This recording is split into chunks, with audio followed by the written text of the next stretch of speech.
Did you say Leica Q2 versus Sony A7R III?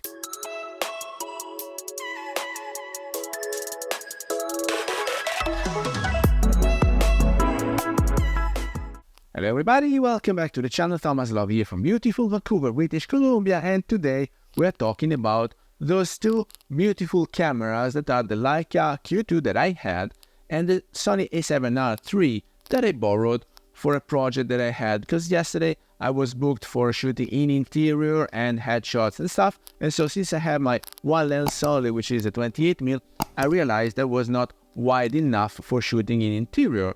And also the second challenge I had is that once you go with a wide lens, then you have these converging lines, so it is not beauty, it is not a clean end result. So I geared myself up. A friend borrowed me his Sony A7R III, and I also picked up a Zeiss Batis 18mm, because Batis, it was famous for astrophotography because despite being very wide, it doesn't have a lot of distortions. And so in the very end, I was very pleased with the end result. But I had the Sony in my hands for a few days, and despite the initial user errors, I was able to test it thoroughly. And so I went out and I was mostly vlogging out with it, because since I had this 18mm, I was able to have it handheld at arm distance, and that was wide enough for me to be in the frame as well as to be in full focus, because remember, the Sony A7R III with the latest software update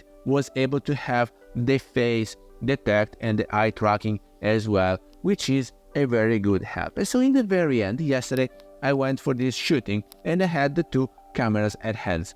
I put the 18mm stuck on the tripod and I was using the Leica. I was having it hanging onto my neck. Anytime I needed to move closer or to do headshots, or guys, the question I had was, should I go for a project and shooting with a camera that I don't know at all? Because the Leica, I know it very well. I know exactly what tricks and what settings to move when I need to express a different kind of photography. But for the Sony, well, I know how to operate the camera, of course, but with the Sony, that's not my camera. So I had it in my hands only for a couple days, and I have to say, it did not disappoint. And so I set it with the face and eye recognition, but when I was not using it with f8 and f9 interior, it was perfectly focusing and giving me these pleasing end results, mostly because of the Zeiss glass. You know, I'm a Zeiss fanboy. If I have to pick up a glass, it will always be either Leica or Zeiss or Voigtlander, because I think that with those three brands, you cannot go wrong. But it is also part of my lack of experience, because I know that nowadays the Sony G Master glasses are very good at a very high level. At least they're comparable to the other brands I just mentioned. And so this is also why Sony and Zeiss are not so friends anymore. They used to have many more collaborations, while right now Sony is developing Sony G Master glasses with the stab integrated that talks very well with the IBIS in the body of most recent cameras. While this 7R III, it is a bit outdated nowadays, because if you compare the specs and the technology is outdated, the camera is not. You can still do whatever you want with that, and it's still a super valid companion for your photography. So when you are a pro or a prosumer or just passionate about photography, that camera will be a super valid choice, because you have everything you need. You have the IBIS, you have plenty of choice available for the M-mount, and you have face and eye recognition tracking. And so you have plenty of help if needed, or you can shoot manually. So mostly I was shooting manually yesterday because I want to pick up the f aperture and the shutter speed, and I set the automatic ISO, cap them at 3200, because you cannot go wrong with that, no matter what camera. Contemporary cameras manage ISO very well up to 3200. And so I had the chance to compare the two cameras. So we have some plus in the Sony, of course, the mic jack, so I was able to vlog and have the audio recorded directly into the video, while with my Leica I have to sync in post.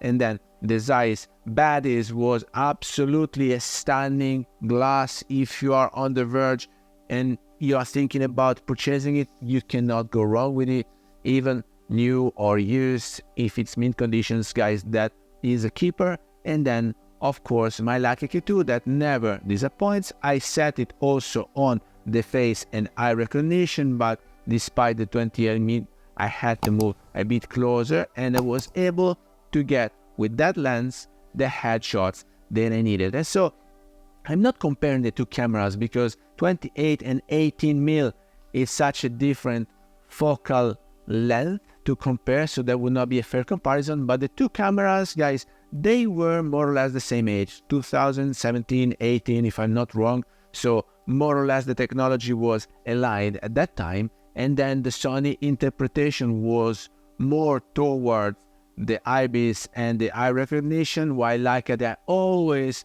one step beyond when it comes to glasses, but still, both of them are two super valid mirrorless cameras. Now, let's dig into details. The handling, it's quite similar. The Sony is a bit bigger. Of course, you can even mount bigger glasses if you need more reach, like a 70-200. It would be a very good pairing with that camera. Or if you need to go even wider, 14 to 24 millimeter Sigma, and there's plenty of choice. But with Leica, you will be stuck with that beautiful Summilux 28, and then eventually you can crop in a 35, 50, or eventually even 75mm.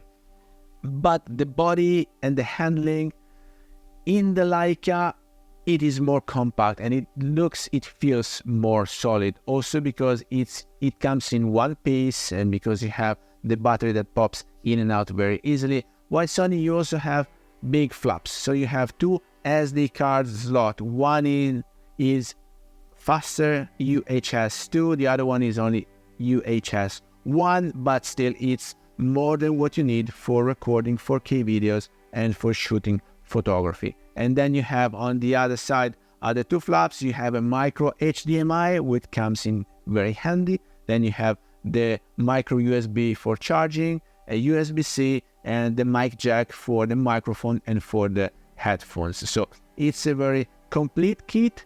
What I added on top on my Leica is the grip with integrated Arca mount, while for the Sony I had to screw in the Arca mount in the base plate, but that was not bothering me because I was still able to change batteries. Not that I needed to, because it was a quick 2 hours job, so one battery lasted more than enough. And then, guys, the end results, I'm not sure I can disclose and share with you any of them, because there are people in those pictures and they purchased those photos, so I will probably not be able to share them with you. But please be aware that I had stunning results, and they booked me for another similar job in a couple of weeks. So I will probably keep working with Leica. I'm still wondering if Sony is the way to go, but I do understand why many professionals switched to Sony nowadays, because you have such a good help. It might not be my favorite color science, but the Zeiss glasses help a lot. Zeiss glasses are sharp, well-defined. They don't have barrel fringe distortion. They don't have the major troubles that you might have with cheapo glasses.